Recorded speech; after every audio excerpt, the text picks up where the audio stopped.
Surviving Sister Wives contains adult content that may not be suitable for Latter-day Saints or sinners. Listener discretion is advised.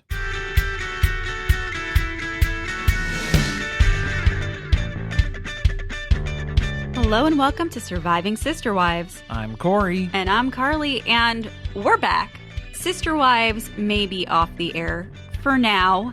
Make sure I say that before it starts rumors that it's done forever. No. It's only been a week, but I'm sure the articles have already started about that. They already started when the tell-all began, too. There's no escaping it, no avoiding this. Well, we're not done talking about Sister Wives. I fear we'll never be done talking about Sister Wives in some ways. I think that may be the case. But here we are. This is the inaugural episode of the Robyn's #1 New York Times bestseller, Becoming Sister Wives, the story of an unconventional marriage book club. If you're not familiar with the book, it's written by Kody, Mary, Janelle, Christine, and Robyn Brown. But of course, we all know it as Robyn's New York one-time bestseller, #1. That's how it would sound if they had genuinely written the book themselves. Big best time, good booking, reading, writing, learning, unconventional, love story of our time, greatest love story never told. Are we going to get a reprint so that they can change the last names on here? Because we need to at least change it to Christine Woolley. There's no room at the bottom of this. They're going to have to completely redesign the cover. The whole cover is a miss now. By the way, can you tell Robyn's influence on the book? All of the purple text? I'm sorry if you can hear Maisie. She digging really her way through the office chair here. And she doesn't like the pillows on the chair, so she has to knock those onto the ground first and then start clawing at the chair. She's got a method. She seems to be hunkering down now. Okay, so Becoming Sister Wives, yeah, I think the issue that I have with it, there have been multiple iterations of the print. There have been reprints of this because I have a version that the printed retail value estimation was $16.99 US, which has severely suffered now due to inflation. That book we bought in 2020. Now, I had to buy a second book so that I could do my own highlighting for the book club. And this one, the point of purchase in the United States, is $18.99. Which I think that's about where it's landed and kind of stayed now. So if you have an old copy, you got a deal. That's just macroeconomics is what that is. Or micro, I guess, in this case. Very specific instance. The book club. Should we talk about how this is going to work? Everyone's probably wondering. What parts do I have to read? You guys are very studious. Everyone has been asking us, how far do I need to read into the book? Not far. Extra credit A++ for everyone who asked. We're going to be going chapter by chapter is the plan. Sometimes, well, it might even be like segment by segment. So yeah, the prologue. I need you to refer to the contents. The table of contents. I know you're very worried about the chapters. There are parts of the book. So part 1 is matrimony, and then there are actually chapters within the parts. Yes. So we will always let you know what we're covering. It'll be in the episode description, so if you want to go ahead and read those pages before you listen to the episode, you can go ahead and do that. This one is just going to be the prologue, the Kody prologue, because there was a lot of stuff that I ended up highlighting. And then what's nice is I have my original notations from the first time I read through the book, too. Things have changed. Things have definitely changed since then. Shall we start at the back? Oh, you're working it back to front? Well, I guess we did start on the front. So much it's time in the way Christine likes it. I guess we did start on the front, so it is time to flip her over. A singular story of plural marriage. Since TLC first launched its popular reality programs... Nope, that's not what it's called. It might be soon. They want it to be. Sister Wives. Kody Brown and his 4 wives, Mary, Janelle, Christine, and Robyn, and their 17 children have become one of the most famous families in the country. Now, with the candor and frankness that have drawn millions to their show, they reveal exactly how their spiritual relationship works. Special. Oh, special, not spiritual, sorry.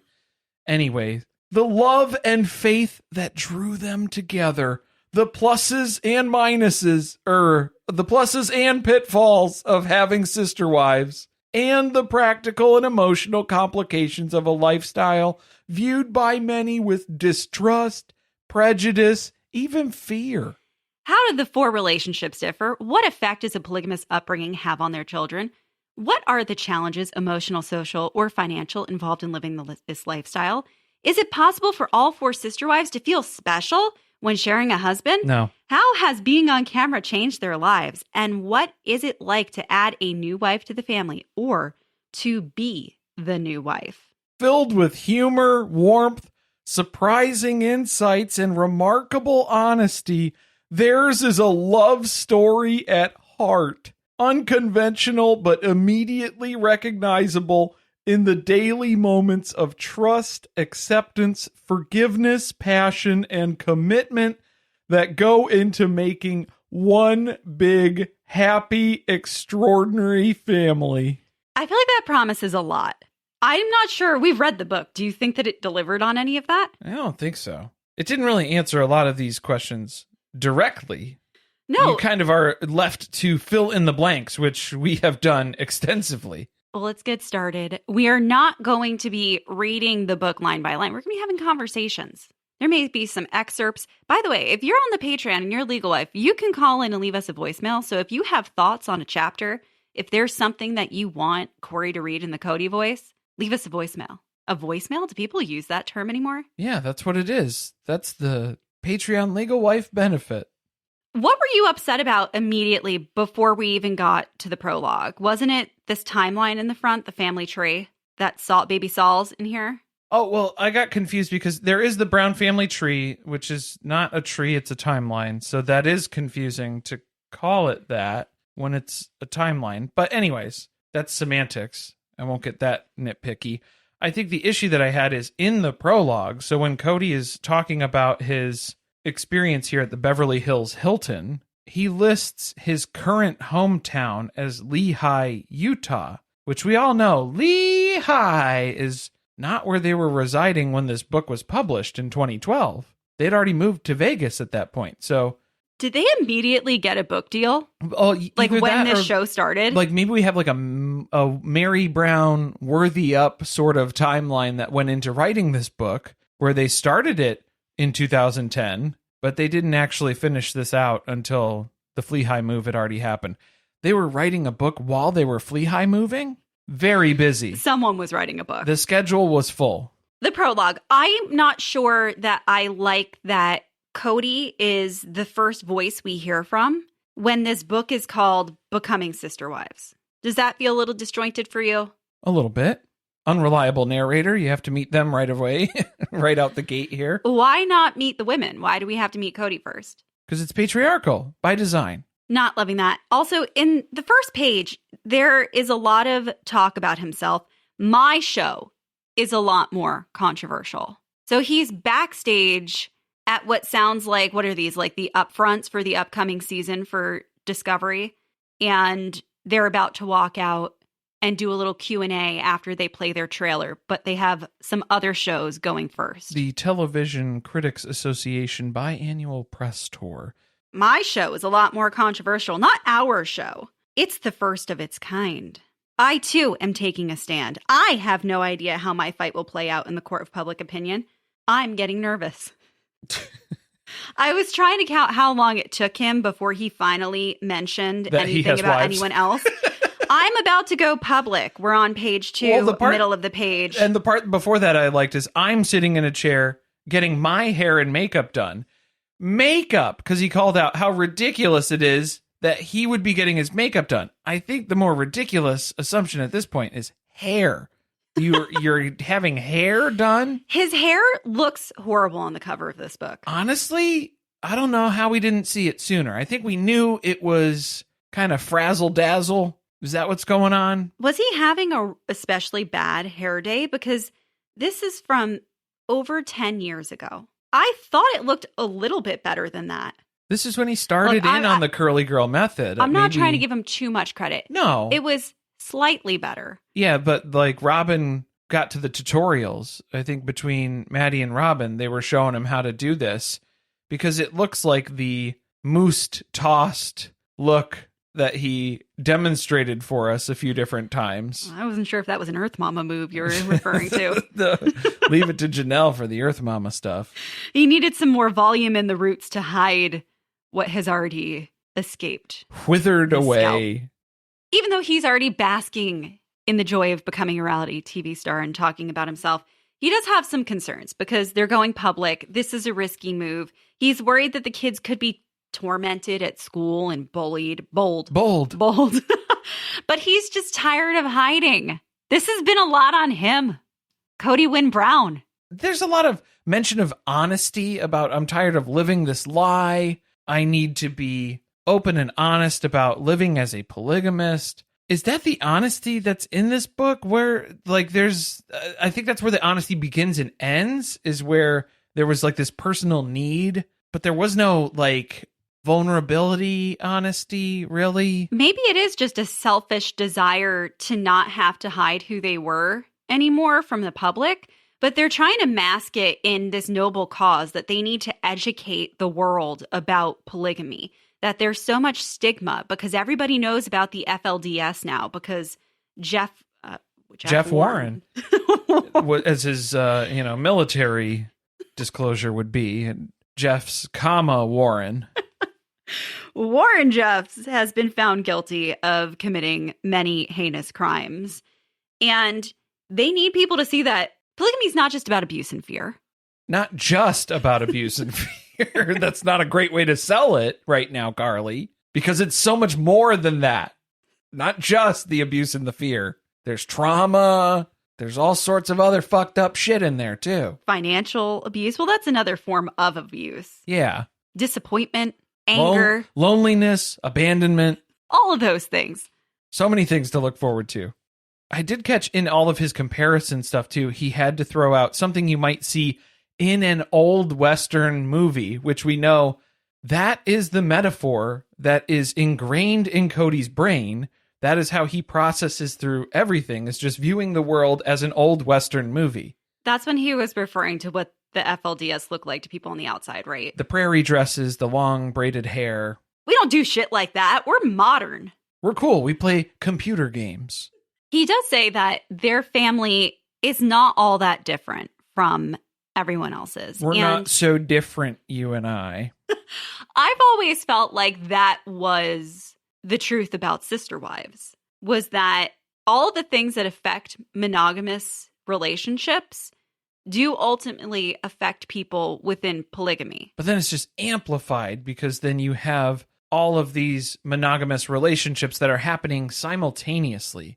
So it's like a pressure cooker of monogamous problems. Yes. So when people judge them for it, I'm like, well, yeah, it is an issue because it's more complicated of a situation because they've formed this one large family out of 4 individual families.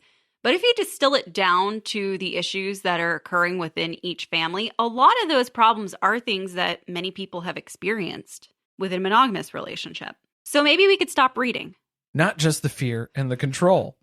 Why do they do this, though? They are called to live the principle, the doctrine of celestial plural marriage, because that's supposed to be this crucial step in their personal spiritual development, which is ironic looking back at that now, because ultimately living plural marriage led a lot of them away from their religion.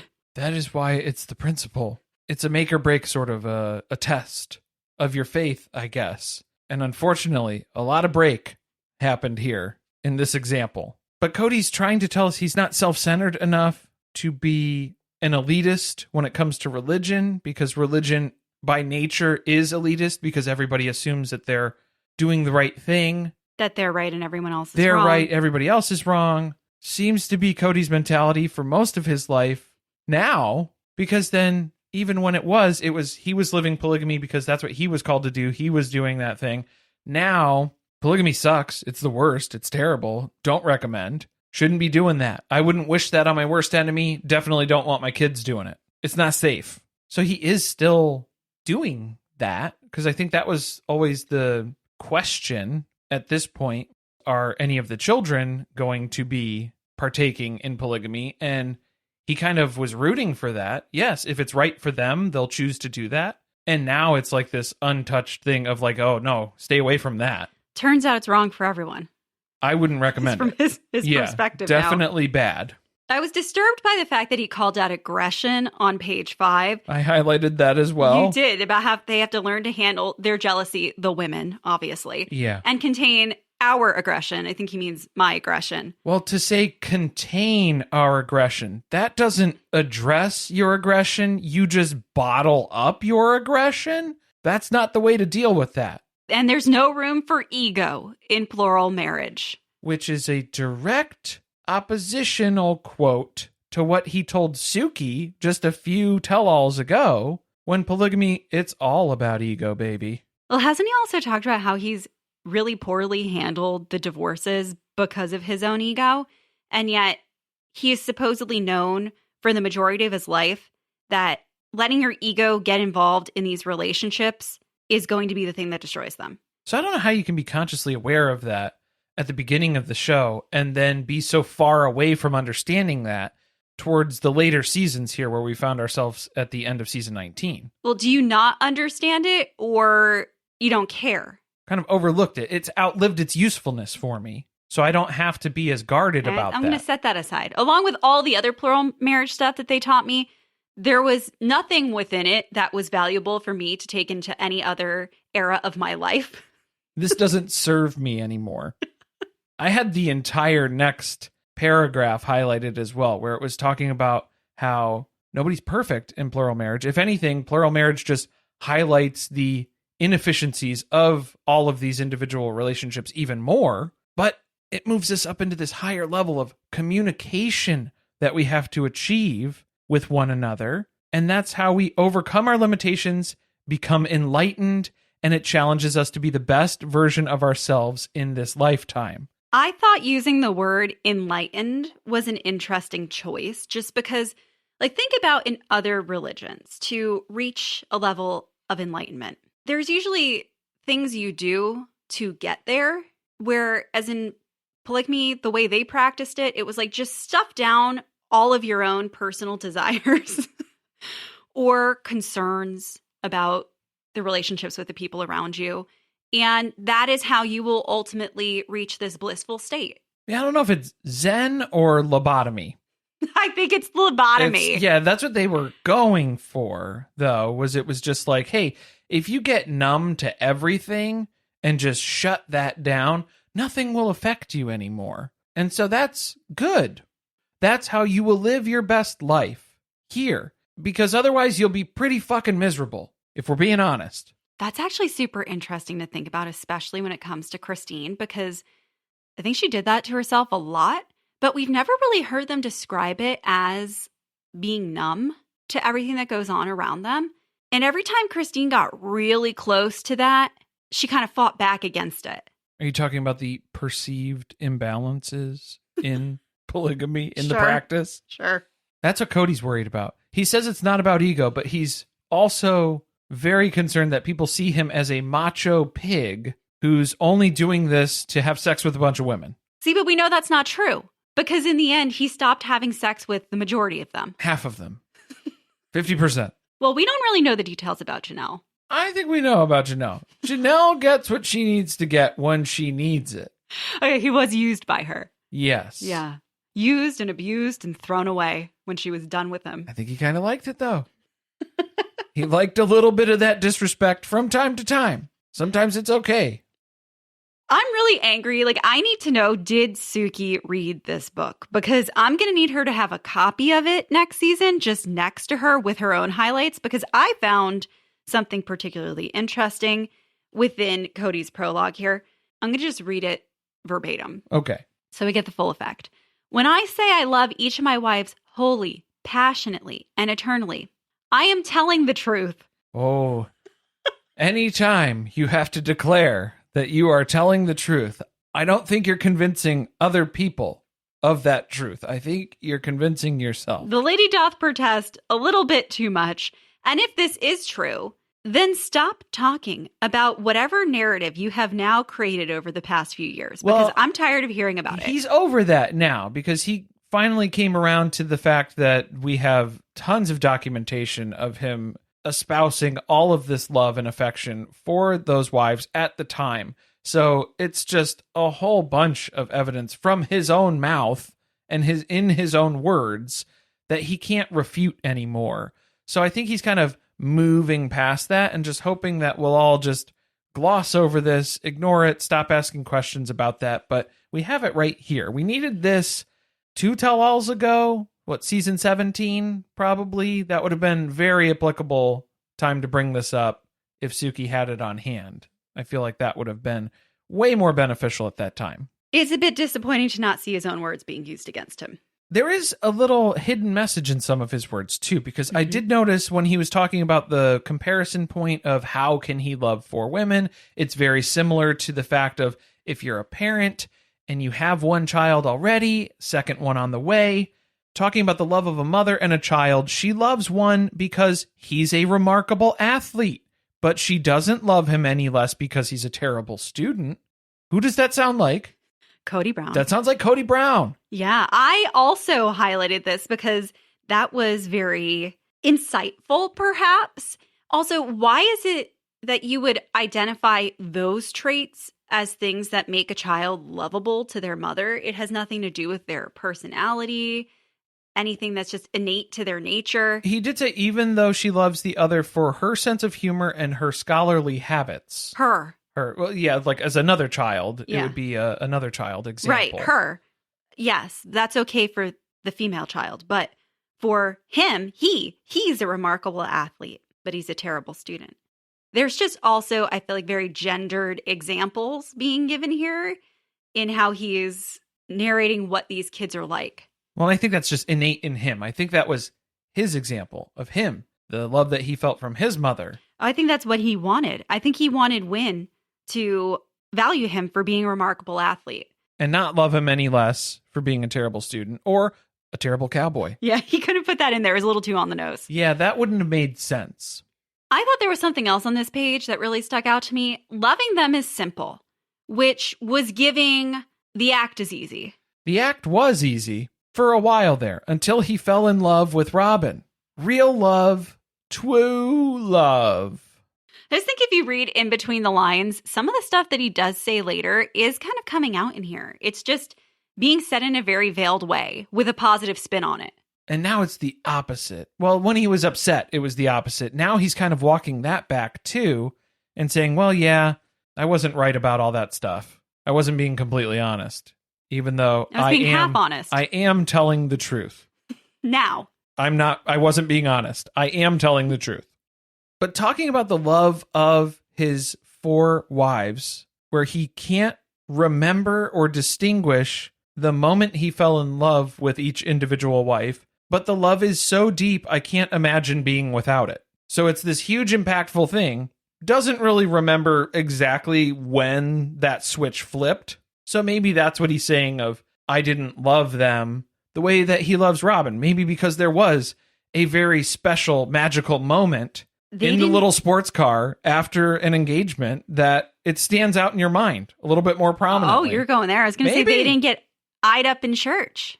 They didn't have their lightning bolt moment. Well, Christine said that she did. So then Kody doesn't remember that one, I guess. He only remembers... Well, it only went one way. The one with... Yeah, so it was a mutual lightning bolt between Kody and Robyn at church. But that just seems to be his move. So he probably did that with Janelle, too, at some point. Janelle doesn't remember. Janelle doesn't care. She didn't clock it. Doesn't matter. I don't think she could tell us the story of the first time she met Kody. Mary... He was just kind of around. And Mary fell in love with Kody by listening to him talk.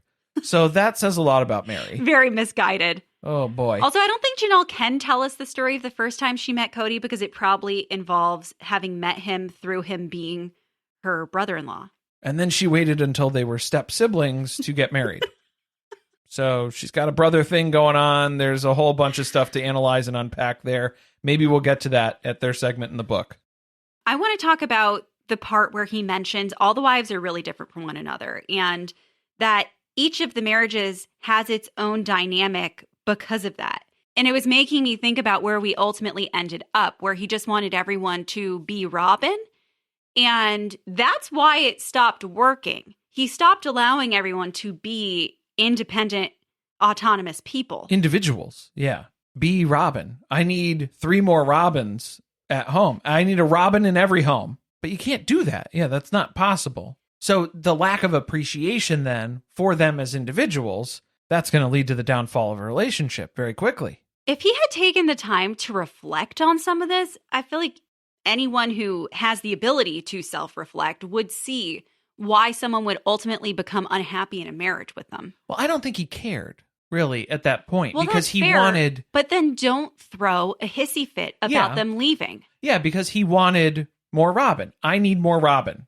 And he wasn't getting that, so they weren't giving him what he needed. So he's the victim here. Okay, is that because Robyn fulfills all his needs? Because he's very worried that he's not sure any one of the wives is going to be able to do that for him. I am not sure if any of my wives could fulfill all my needs. I think Robyn read that sentence. She only got to page 7, let's be real. She didn't get any further than that in her personal reading of this book. Read it to me again, Kody. And I think she spent the rest of their lives together up until today, still trying to figure out how she could be the wife that fulfilled every single need that he had. But she doesn't. All she did was she took credit from what all of the other wives did and then makes Kody believe that she's the one responsible for all of these different things. So she doesn't actually contribute anything. She just takes responsibility and accountability for all the things that seem to be happening here. I'm trying to think of a good example of that. I'm wondering if being the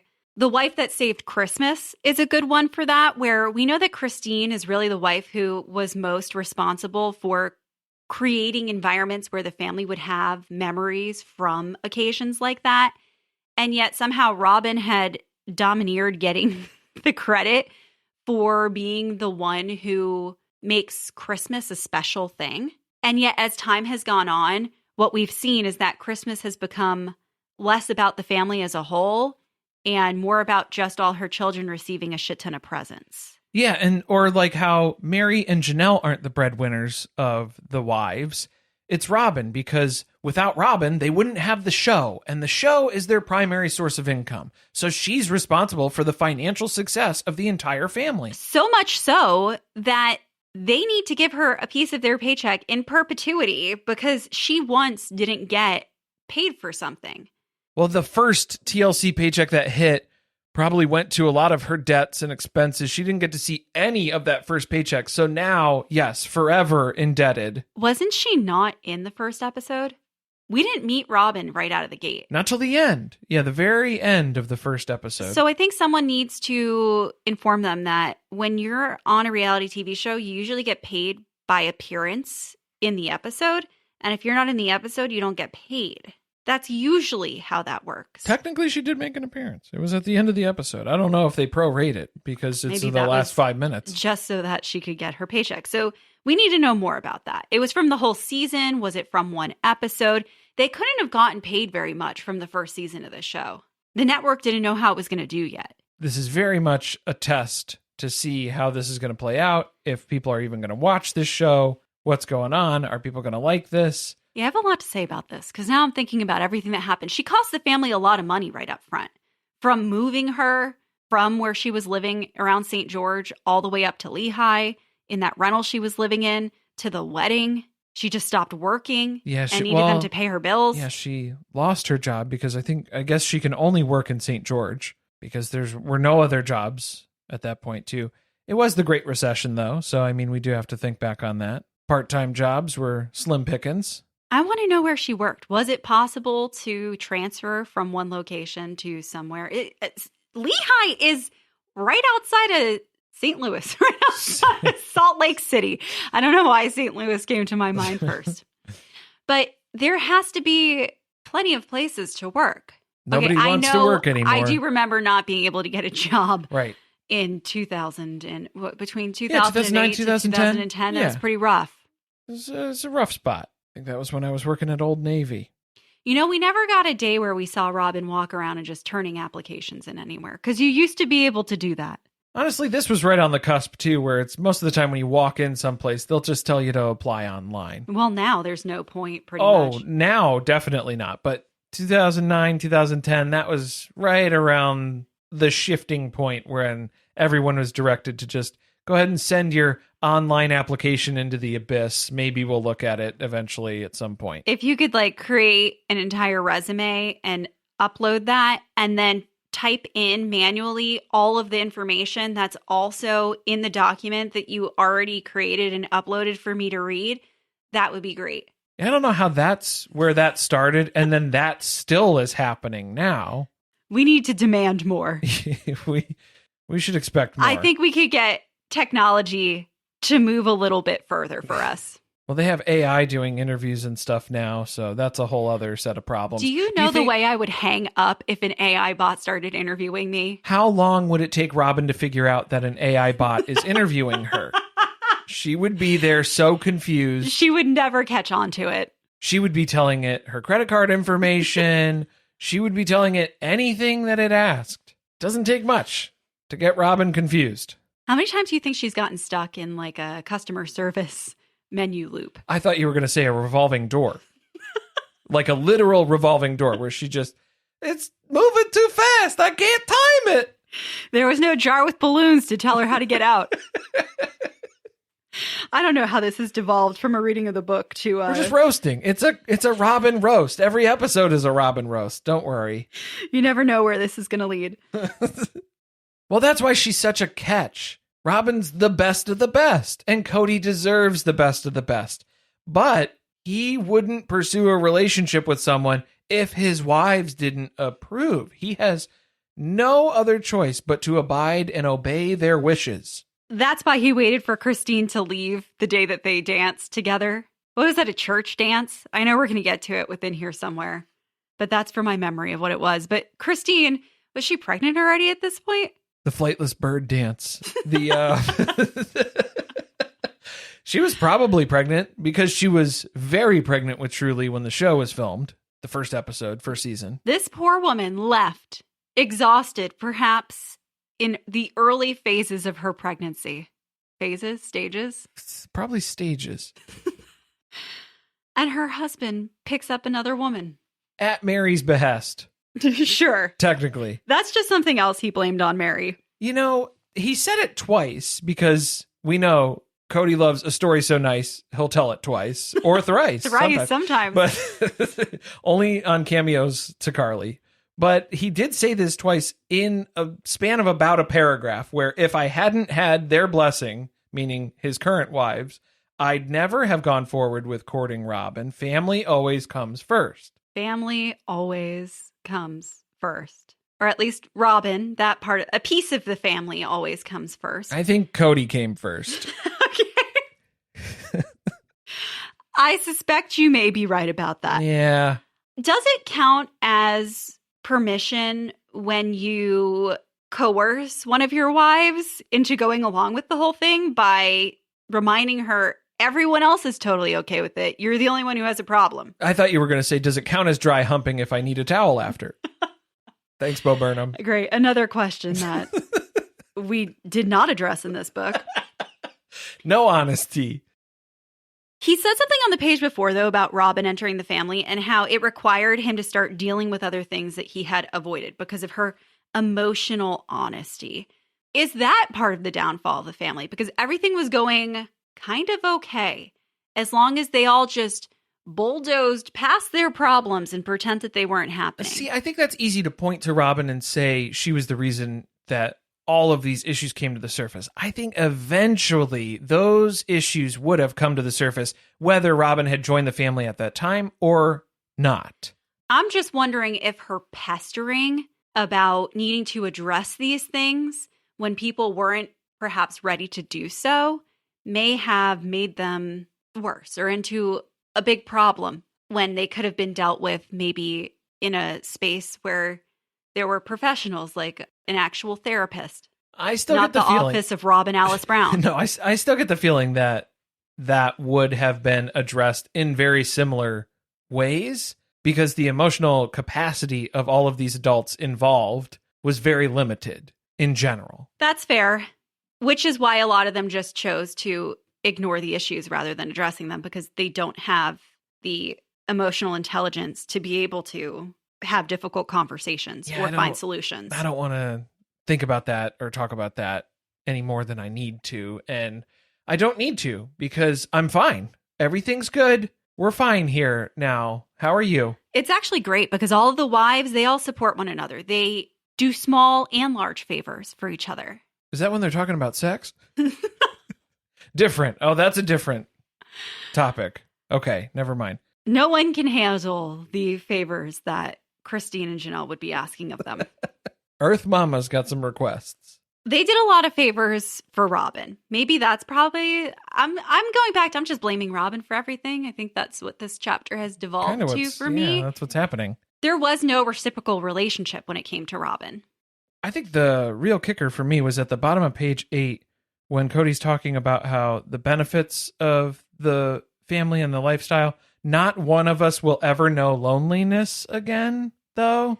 He has said that on the show as well. Right. We've called that out before because the bigger example at the time was Mary, because Mary knows loneliness.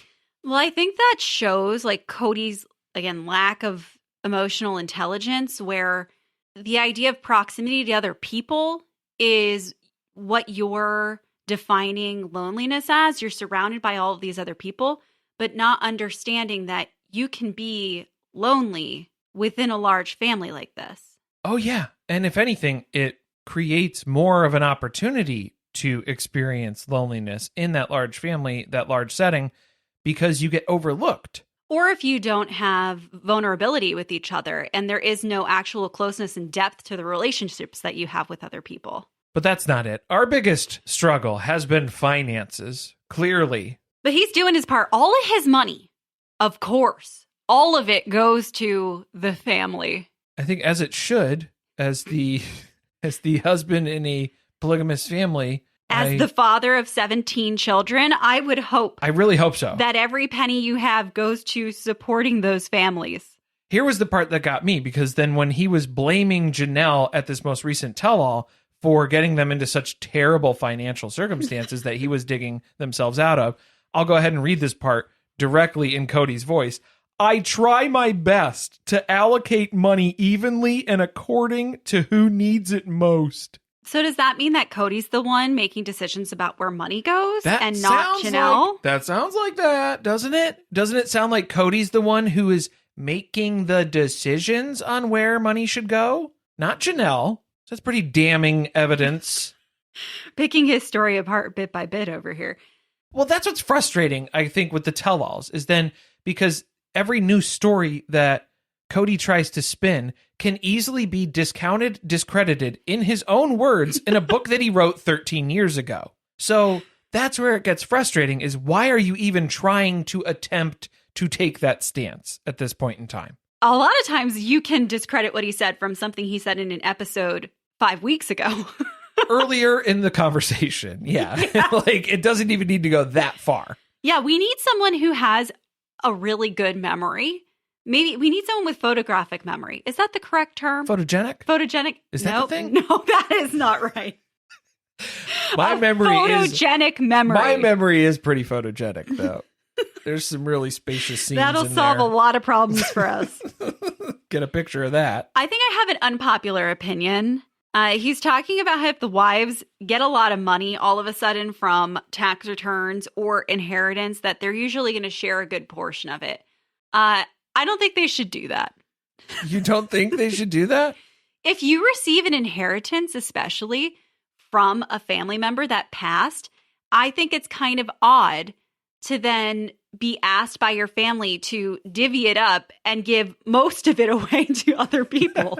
Well, you're saying, like, we did see evidence of that when it was purchases of the Shira Chateau, perhaps. Like, that was a good example of these large amounts of money from selling the Vegas homes that then get dumped into one house for one wife and making that a very extravagant lifestyle for her. I feel like I'm coming across as like selfish, especially when it comes to inheriting money or property or something. But I'm just thinking, if they had a family member say like I don't know that any of these people have actual inheritance coming from anyone within their family. But let's say it did happen, that one of their parents left them an inheritance in their name to them, like to Janelle Brown.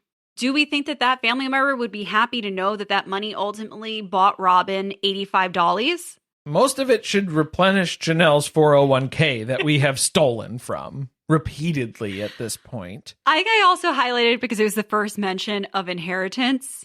Well, I laughed at the part of all my wives contribute significantly. All 4 of them. All of them. Every single one of them. Well, except for the one whose only job is related to this show, while the others still have incomes coming from other sources. So that was a pretty humorous joke for me at that point. But then also the little glimmer into Kody's mentality of large group expenses such as mortgages. So you're just viewing all mortgages collectively as a group expense, even though you have these individual homes? That's got to be the largest expense that they have as a family because they're housing them in multiple houses. Well, and at the time, I guess it depends on when he was writing this, because in the Lehigh house, there was one mortgage. They lived under one roof. It was one biggie housey. I could see the efficiency there, especially that house, because that house was a reasonable size, which is what made it difficult to have 3 individual families living within it. But it couldn't have had a crazy mortgage in comparison to going from that to 4 individual homes that you purchased for more than $400,000 a piece. Yeah, that was stretched a little thin from a financial standpoint. Who cares? They're going to be rich, bitch, from this book. We got a book deal now. We're rolling in it. Well, I liked the caveat, too, of the windfall tax returns or inheritance. She usually shares a good portion of it. Usually was the word that I highlighted in that sentence. Usually shares a good portion Unless of it. she's Robyn. Then it's Dolly time. Then you are walking into Burlington Coat Factory with $800 in your pocket. You're a king. And you are a king. And so is Kody. He is the patriarch of the family, but kind of a democratic patriarch because everything's left up to the committee. It's rarely a unilateral decision. A unilateral decision. I got there. Okay, yeah. So it is decision by committee because that was all of the issues that the family faced was because they kind of just teetered on aimlessly. Even though the description that Kody gives is that he will choose the direction in which the train runs. I think that's a terrible descriptor for this analogy that he's going for because a train only goes forward or backward. No, should we do, what is that ethical test? I have a note of this is Kody's trolley dilemma because basically his decision of where the train goes and what direction is to run over the majority of people. It's Mary, Janelle, and Christine are standing on the one side. Robyn is on the other, and he throws that lever every fucking time. We know which way the tracks are going. Every fucking time he's going to throw that lever. And since the train can back up, he's going to go in reverse, too. I think this is a Karen Reed reference. He's going to Karen Reed I don't know. 25 mile an hour in reverse? It's hard to do. I have really bad news that we don't know pretty much anything about the Karen Reed trial, the case, anything. And you guys have been begging us to talk about it. I'm not educated enough to talk about it. Much like Love Island. That also, we tried, guys. We tried an episode. We're confused. One episode, and it was like a twerking competition, and Megan Thee Stallion was there. Is she participating? Is she hosting? I don't know. There's a lot of neon word art. That's what I took away from it. And a lot of like the fake plant walls that you take pictures in front of. They're very worried about aesthetics of the set and not so much the lighting. Lighting's tough because then everything is blown out in the backlight for them. So then, yeah, it's terrible. People are overcooking pancakes. The pans are way too hot. It's very complicated. We have a lot of concerns about what's going on set. Yeah. Well, speaking about getting blown out. Different. Yeah, I don't have a good segue for that because my next sentence that I highlighted is about God. So you take it away. Oh, I know the world wants definitions to understand us because then I laughed at this part because it's who's the smart wife? Who's the homemaker? Who's the sex wife is who I thought of, the anthropologist and Dr. Perv. What were we calling him? We've got a real debate about that now, though. Is it Earth Mama Janelle or is it our freaky bitch Christine? Oh, the sex wife? Yeah. Depends on the night. Yeah, I guess it kind of depends. But we know that Kody's preference would always be Robyn. Robyn is the go-to Perfect. gal. Yeah, she's everything that he needs. Come every time. Oh. I don't want my family to suffer for the sake of God, because if we're suffering for the sake of God in this life, we may not be happy with him in the next one. The family is supposed to be happy and peaceful and free by Kody's standards. He doesn't want to force people with an iron fist into obeying him, because then they'll resent him.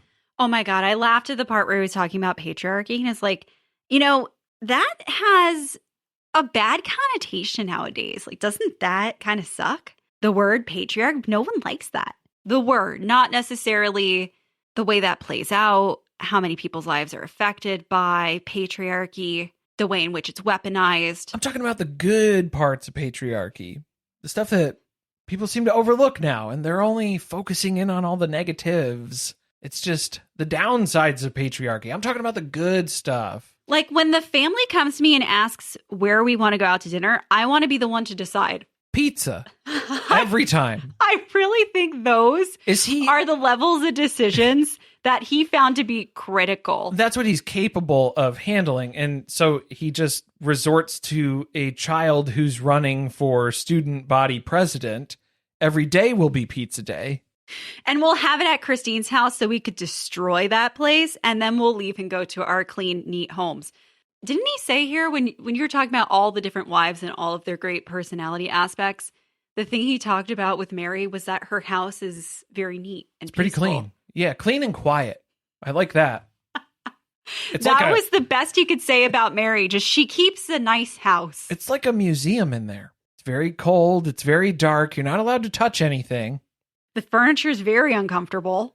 I can't sit anywhere. I just fall off the end of the couch. There's no arms on it. Again, it's hard to pin down the timeline of when this was written, but he was saying he never wants his children to live in fear. Yet they spend the entire next season Flea High moving to Las Vegas. So if this was written before the Flea High move, I'm going to go ahead and say that decision didn't really back up this ideology that you're touting right now. It's not even just the decision. It's the way in which they went about it, and the way that they did instill fear in the children that if we don't leave now, Dad's going to be taken away from this family. We're going to be split up, and we're never going to have a way to communicate with each other ever again. No Facebook, no cell phones. So don't tell anyone that we're leaving on Monday morning. Here's the best part. We're leaving in 3 days. Should we leave it on that note? I think that's the end of the prologue. That was the end of the prologue. So it was all Kody voice right now so far. So it's been a little rough trying to get through this. But next week, we'll be going through part 1. Oh, Maisie's dreaming. We sent her into a slumber. Into a slumber. Yeah, she hasn't heard the magic phrasing at the end of the episode, which snaps her awake and sends her back upstairs. So part 1, matrimony. Chapter 1, Mary and Kody. I'm very excited about this. Not Mary and Kody, or like marrying Kody, or Murray and Millions. It's Murray and Kody, or is it Murray and Kody? Mary and Kody? Mary and Kody. Maybe it needs to be Mary and Kody, question mark? Yeah, are they going to go back and come up with different iterations of the book? I don't think so. It costs too much to reprint. This is a big chapter. I don't know if we're going to be able to do this in one shot. This is pages 15 through 31. We'll see what we get through, what we end up highlighting. Some of it's probably going to be precursor, preliminary stuff that we've addressed multiple times. So we'll see what backstory we need to kind of fill in here. But if we get caught up in the pages, you'll know where we get lost when you hear the episode next week. A few quick announcements before we go. Oh, we forgot to mention, for all of you on Patreon, our rewatches. We were doing those every Monday night where we would watch the most recent episode together. Oh, the watch parties. The watch parties over on Discord.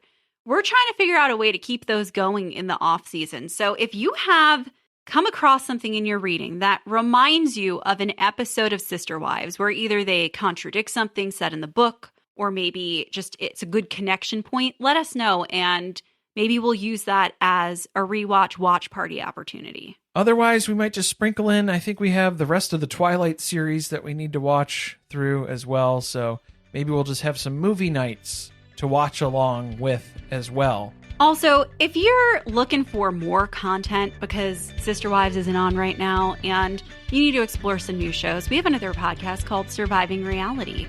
You can check that out. Be sure to subscribe. Leave us a review. We're going through some true crime right now while we wait for Welcome to Plathville to come back, and we're having a good time with it. Well, now it's kind of shifting into general docs, too. So not just true crime.